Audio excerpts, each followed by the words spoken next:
it's a topic that really will bring me to the whole idea of nutrition science. Right now, there's a general consensus that nutrition science is broken and has generated a lot of information that we frankly do not know how to use. So what's clear is processed foods are not good.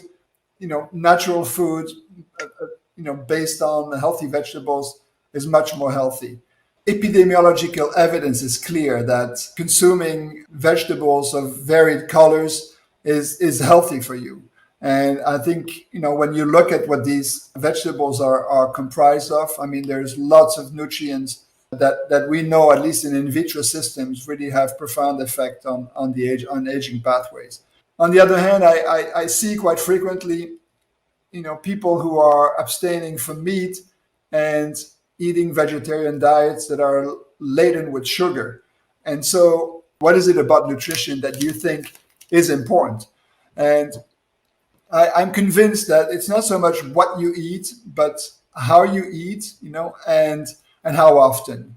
And I think, there's been a lot of discussions about whether it is healthier to be a vegan or a vegetarian or pescatarian or anything. So the few principles that I have is that I think meat is okay, but in moderation. For me, I try to use meat as a condiment, almost something that just brings incredible amount of taste. And I would be remiss, and it would be hard for me to imagine that I will never be able to have a sweet Italian sausage or some of a really nice piece of steak barbecued, but in moderations, in small amounts, and in my case, certainly not more than once a week. So that's number one. So I'm not convinced about the evidence showing that a vegetarian diet is actually healthier than a diet that includes some small amount of meat.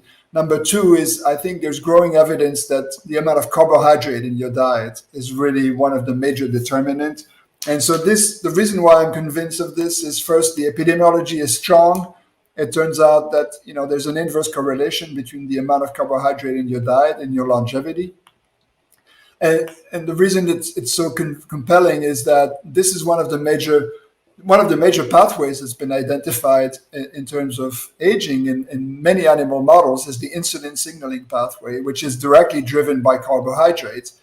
We also know that carbohydrate drive inflammation. So there's a lot of compelling sort of molecular mechanism of how this actually could happen.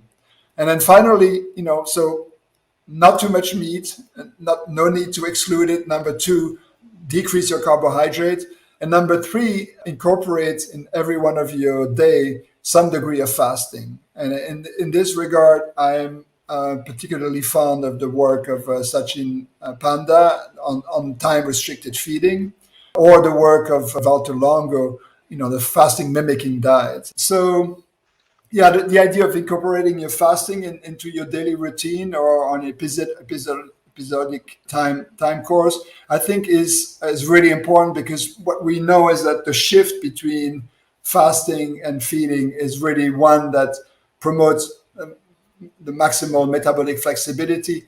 And also, if you're thinking about it in very simple terms, I think when I fast, which is what I try to do every day for about 16 hours. So I go, by what people call this time-restricted feeding, where you're eating only for 8 hours a day and then feeding for fasting for 16.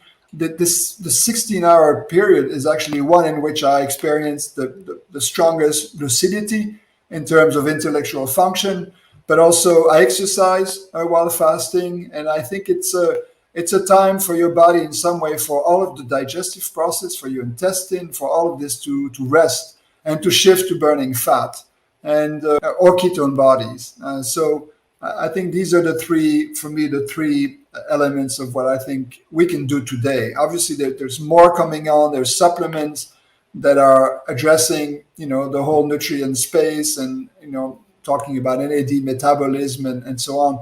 But many of those, frankly, are not proven and I think are still under investigation. So I think that's how I think about nutrition today.